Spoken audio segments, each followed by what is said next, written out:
Τον σεβασμό δεν τον απαιτείς, τον εκπέμπεις. Οι περισσότεροι άνθρωποι είναι απλώς λευκός θόρυβος. Παρουσιάζουν συνεχή διαρροή ενέργειας, αναζητούν επιβεβαίωση και αποτυγχάνουν στο τεστ του σήματος Α. Σήμερα τα αλλάζουμε όλα.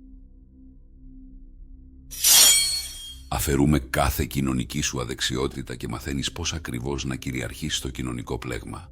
Δώσε βάση. Σε κάθε κοινωνική ιεραρχία διεξάγεται μια ανεπαίσθητη, αόρατη μάχη για τον πιο πολύτιμο πόρο στο δωμάτιο, τον λόγο. Το έχεις ζήσει. Αναλύεις ένα κρίσιμο σημείο, μια προσέγγιση που σου πήρε ώρες να τελειοποιήσεις.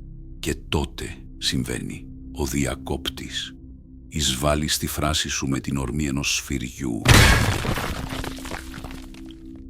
Δεν περιμένει την ανάσα σου, την κλέβει. Εκείνη τη στιγμή οι ισορροπίες στο δωμάτιο αλλάζουν. Τα βλέμματα που μέχρι τώρα ήταν στραμμένα επάνω σου, τώρα στρέφονται σε εκείνον. Μόλις υποβιβάστηκες σε πραγματικό χρόνο. Οι περισσότεροι άνθρωποι αντιδρούν με δύο τρόπους. Κάποιοι μαζεύονται, επιτρέποντας στο διακόπτη να κυριαρχήσει, κάτι που σηματοδοτεί υποταγή. Κάποιοι άλλοι ξεκινούν έναν πόλεμο έντασης, προσπαθώντας να φωνάξουν πάνω από τον διακόπτη, κάτι που δείχνει έλλειψη συναισθηματικού ελέγχου.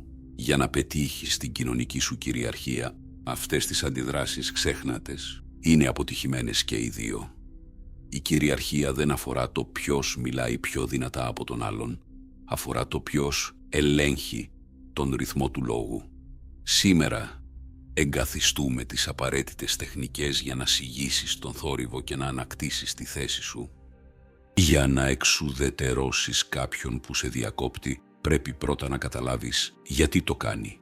Η διακοπή σπάνια αφορά το θέμα της συζήτησης. Είναι μια βολιδοσκόπηση του στάτους σου. Είναι ένα υποσυνείδητο τεστ για να διαπιστώσουν αν θα υπερασπιστείς την επικράτειά σου ή αν θα την παραδώσεις. Όταν επιτρέπεις σε μία διακοπή να περάσει αναπάντητη, δείχνεις ότι ο χρόνος και η σκέψη σου έχουν χαμηλότερη αξία από την παρόρμηση αυτού που σε διέκοψε. Του παραχωρείς ουσιαστικά τον έλεγχο της παρουσίας σου. Για να το αποτρέψουμε αυτό, χρησιμοποιούμε την άγκυρα. Τη στιγμή που κάποιος επιχειρήσει να σε κόψει, μη σταματήσεις να μιλάς, αλλά ούτε να επιταχύνεις. Διατήρησε ακριβώς τον ίδιο ρυθμό και την ίδια ένταση φωνής και απλώς σήκωσε το ένα χέρι με την παλάμη προς τα έξω στο ύψος του στήθους, ενώ παράλληλα διατηρείς απόλυτη και σταθερή οπτική επαφή με τον διακόπτη. Αυτό δημιουργεί γνωστική ασυμφωνία. Συνεχίζοντας να μιλάς ενώ σωματικά του δείχνεις «περίμενε», αναγκάζεις τον εγκέφαλό του να επεξεργαστεί δύο αντικρουόμενες ροές πληροφοριών. Συνήθως, ο διακόπτης θα κλονιστεί από αυτό. Η άγκυρα θα επαναφέρει τα όρια σου χωρίς να χρειαστεί να προφέρεις ούτε μία αμυντική λέξη. Ελλάδα 338 π.Χ. Το σπουδαιότερο ιστορικό μάθημα κυριαρχίας δεν δόθηκε μέσα από κάποια ομιλία. Προήλθε από μία και μοναδική λέξη. Αμέσως μετά την νίκη του στην Χερόνια, ο Φίλιππος της Μακεδονίας έστειλε μία απειλή στη Σπάρτη. «Αν εισβάλλω στη Λακωνία, θα σας καταστρέψω.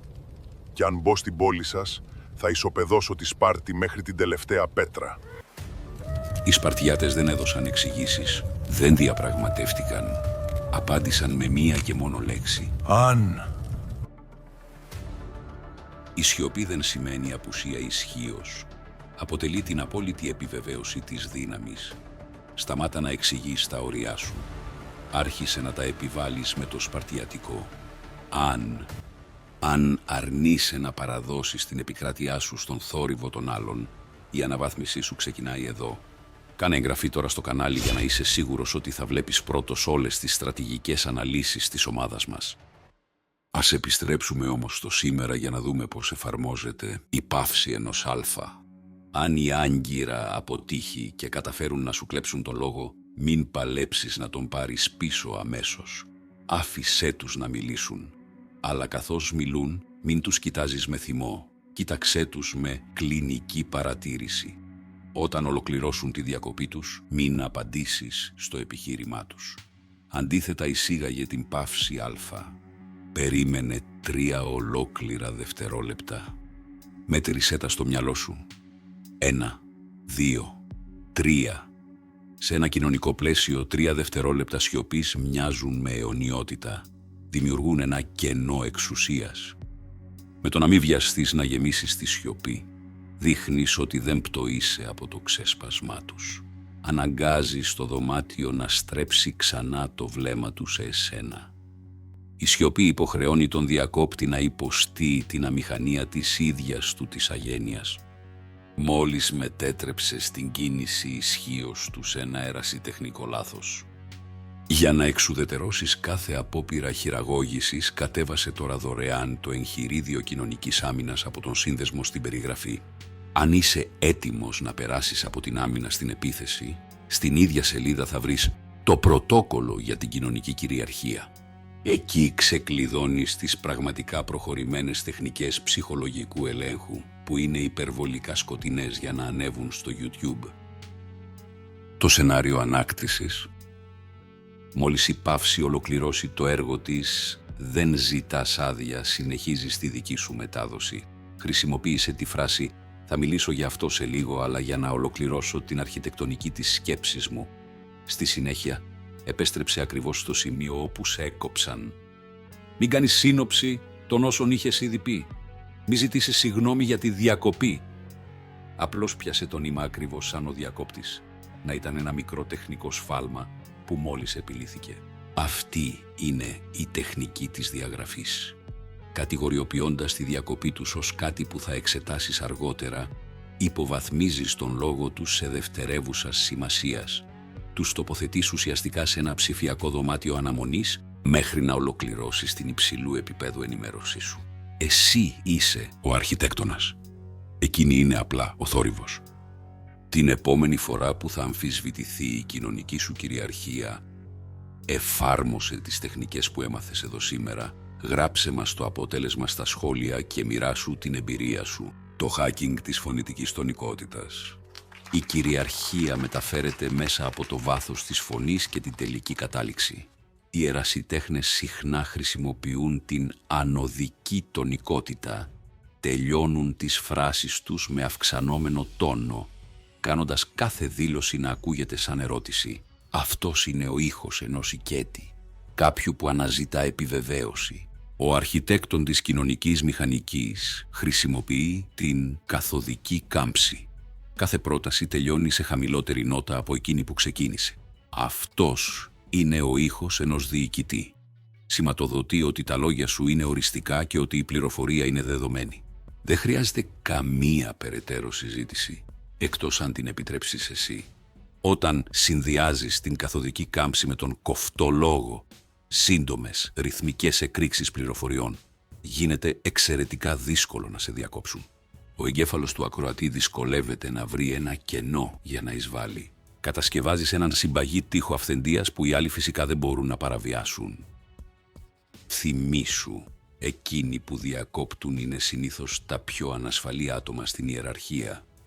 Αισθάνονται ότι πρέπει να αρπάξουν την προσοχή επειδή δεν πιστεύουν ότι μπορούν να την κρατήσουν.